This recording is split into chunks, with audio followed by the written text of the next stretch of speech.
सोने चांदी के दाम में पिछले कुछ दिनों से गिरावट का जो सिलसिला शुरू हुआ था वो बजट पेश होने के बाद भी थमने का नाम नहीं ले रहा है। सोने चांदी की गिरती कीमतों से भारत ही नहीं बल्कि दुनिया भर में हाहाकार मचा हुआ है।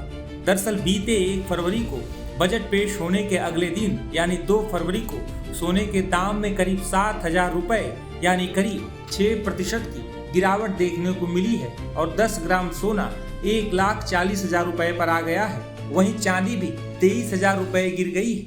29 जनवरी को 10 ग्राम सोने की कीमत 1,69,000 तक पहुंच गई थी, जो अब गिरकर 1,40,000 रुपए पर आ गया है, यानी करीब 29,000 रुपए की गिरावट हुई है। वहीं चांदी 29 जनवरी को 4,01,000 रुपए प्रति किलो पर पहुंच गई थी, जो अब गिरकर 2,40,000 प्रति किलो पहुंच गई है। सोना और चांदी के गिरते दामों की वजह से उथल पुथल मची हुई है। सोने चांदी की गिरती कीमतों को लेकर कई दावे किए जा रहे हैं। दरअसल सोने चांदी की गिरती कीमतों की कई वजहें हैं, जिसमें मुनाफा वसूली, ज्यादा सट्टेबाजी, अमेरिकी डॉलर की मजबूती, टेक्निकल करेक्शन शामिल है। सोने चांदी के रिकॉर्ड स्तर पर पहुंचने के बाद बड़े निवेशकों ने अपना मुनाफा निकालना शुरू कर दिया है, यानी वो सोना चांदी बेचने लगे तो एक साथ बिकवाली से कीमतें गिरने लगी हैं। पिछले कुछ महीनों में सोना चांदी में सट्टा भी काफी बढ़ गया है। वहीं सोना और चांदी बहुत कम समय में बहुत ज्यादा चढ़ गए थे। एक्सपर्ट के मुताबिक ऐसे में टेक्निकल तौर पर करेक्शन यानी गिरावट आना स्वाभाविक है। वहीं अमेरिकी डॉलर मजबूत होते ही सोना चांदी जैसे धातु महंगे होने लगते हैं। हालांकि इन पर कोई ब्याज नहीं लगता, इसलिए मजबूत डॉलर के दौर में इनकी मांग कमजोर हो जाती है। वहीं इस पर जानकारों का क्या मानना है, सुनिए। सोना चांदी के मूल्यों में बढ़ने के कारण जियोपॉलिटिकल रहे हैं। ब्रिक्स कंट्रीज और दुनिया के बहुत बड़े देश ट्रंप की नीतियों से त्रस्त रहे हैं और दुनिया भर में एक अंडर करंट चला है डी डॉलराइजेशन का, यानी डॉलर से मुक्ति चाहिए। डॉलर का प्रभाव इतना हो गया है कि देश सॉवरेनिटी तक को सबमर्ज करने लगे हैं। तो ये बात पिछले 2 साल से 1.5 साल से लगातार चल रही थी, पर ऑल्टरनेटिव करेंसी आने का अचानक तो आ नहीं सकती है। तो शायद कुछ बड़े देशों ने अपने डॉलर रिजर्व्स जो उनके बॉन्ड्स थे उनको बेचना चालू किया। ईयू ने बेचा, भारत ने भी बेचा, चाइना भी बेच रहा है, ब्राजील भी बेच रहा है। और वो जो पैसा उनके बॉन्ड्स की बिक्री का आ रहा है वो मेटल यानी सोने चांदी में खरीद के उसका स्टॉक्स बढ़ा रहे हैं। भारत ने भी दुनिया भर में सबसे ज्यादा सोना इस समय पिछले 1 वर्ष में खरीदा है। तो जब डिमांड बढ़ती है और सरकारें खरीदने लगती हैं तो भाव बढ़ते हैं। तो एक स्तर तक तो भाव ठीक तरह से बढ़ रहे थे, पर ये जो अचानक पिछले 10 दिन में जो उफान आया था ये स्पेकुलेशन का था। ये वास्तविक जो जियोपॉलिटिकल जो चल रहा था उसके पीछे वो नहीं था।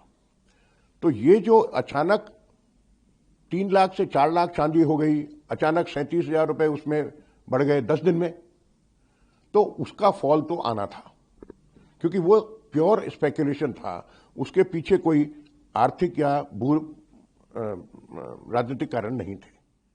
तो ये गिरा है और ये टेम्परेरी है, पर बहुत दूर दृष्टि से भी देखें तो ये अनरीजनेबल प्राइसेस हैं।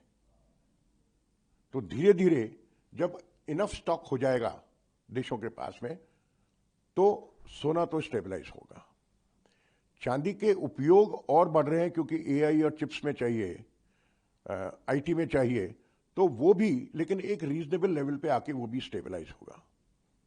तो अभी तो स्पेकुलेशन का दौर था 10 दिन का, हो सकता है और 10-5 दिन वो स्पेकुलेशन चले, पर वो स्पेकुलेशन धीरे धीरे एक अब्रेशन कभी भी लंबे समय नहीं रह सकता, तो वो भी स्टेबलाइज होगा।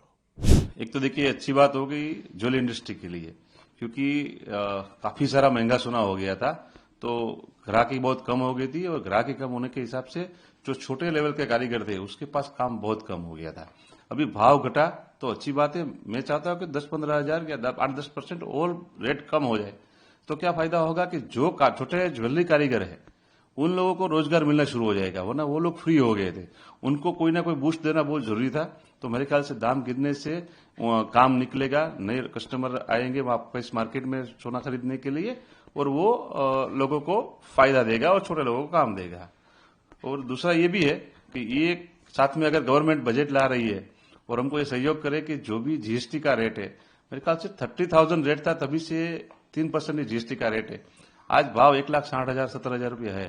तो गवर्नमेंट चाहे तो इसको कम कर सकती है, तो थोड़ा जीएसटी कम करे और थोड़ा इंपोर्ट ड्यूटी कम करे। अगर उससे भी इंडस्ट्री को हमारी फायदा होगा, क्योंकि अगर 2-3% 4% वो भी रेट कम होता है तो लोगों को काफी फायदा होगा। ज्वेलरी में छोटे लोग, क्योंकि ये इतनी बड़ी इंडस्ट्री है, इसमें 5-6 करोड़ लोग इस पर निर्भर है, तो छोटे कारीगर को धंधा रोजगार देने के लिए बहुत जरूरी है गवर्नमेंट इस तरफ ध्यान दे और बजट में इसको कम करे। एक्चुअली तो जियोपॉलिटिकल इश्यू बहुत बड़ा आजकल है, तो उसके हिसाब से लोग जब अनिश्चितता दुनिया में देखते हैं तभी सेफ हेवन मतलब अपना गोल्ड की तरफ वो लोग इन्वेस्टमेंट करते हैं। मेरा मानना है कि जो भी डिप लगता है उस पर लोगों को बाइंग करनी चाहिए, क्योंकि गोल्ड सिल्वर में अभी भी मेरा मानना है कि मंदा नहीं है।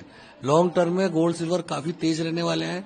तो जहां भी ये मंदा आया है और नीचे आया है बाजार, वहां पर मेरी राय है कि लोगों को जो इनको परचेज करनी है, बच्चे शादी लायक हो रहे हैं जिस घर में, उनको परचेज कर लेनी चाहिए। अच्छा, वैश्विक बाजार में चांदी का इतना अप भाव जाना है कि वजह क्या है? देखिए, इसके कई रीजन है। इसमें पहला तो है डोमेस्टिक खपत। डोमेस्टिक खपत बहुत तेजी से बढ़ रही है, जैसे सौर पैनल में बढ़ रही है, दवाइयों में बढ़ रही है, अपने और ईवी में के अंदर बहुत बढ़ रही है, और एआई जो आ रहे हैं, एआई के कई प्रोडक्ट में बढ़ रही है, इलेक्ट्रॉनिक्स प्रोडक्ट में बढ़ रही है। तो डोमेस्टिक खपत हर चीज में सिल्वर की बढ़ती जा रही है। और दूसरा कारण है चाइना। चाइना ने एक्सपोर्ट पे बैन कर दिया है, जो चांदी का 30% का प्रोडक्शन करता है। उसने चांदी बिल्कुल एक्सपोर्ट बंद कर दी है और वो इम्पोर्ट और कर रहा है, वो स्टॉक कर रहा है, क्योंकि वो उसका मानना है कि मैं रॉ मटेरियल क्यों बेचूं, मैं इसको प्रोडक्ट बना के बेचूंगा जिसमें ज्यादा कमाई होगी। तो इस वजह से चांदी की प्राइस बढ़ रही है और इसकी जो डिमांड दिन पे दिन बढ़ती जा रही है, लेकिन इसका प्रोडक्शन लिमिटेड है, क्योंकि चांदी की कोई स्पेशल बोल के कोई भी खदान दुनिया में नहीं है। ये कॉपर का, अपने गोल्ड का और जिंक का बाय प्रोडक्ट है। ये उनकी खदानों में बाय प्रोडक्ट के रूप में निकलती है। तो जब भी प्रोडक्शन कम है, खपत दिन पे दिन बढ़ती जा रही है, तो नेचुरल है कि इसकी प्राइस आने वाले दिनों में और हाई होगी। और मेरा मानना है कि जो भी डिप लगा उस पर लोग खरीदेंगे तो फायदा ही होगा। खबरों की रणभूमि में यहाँ शोर नहीं, सोच लड़ती है, जहां शब्द नहीं, फैक्ट्स वार करते हैं और हर सवाल खोलता है सच की नई परत।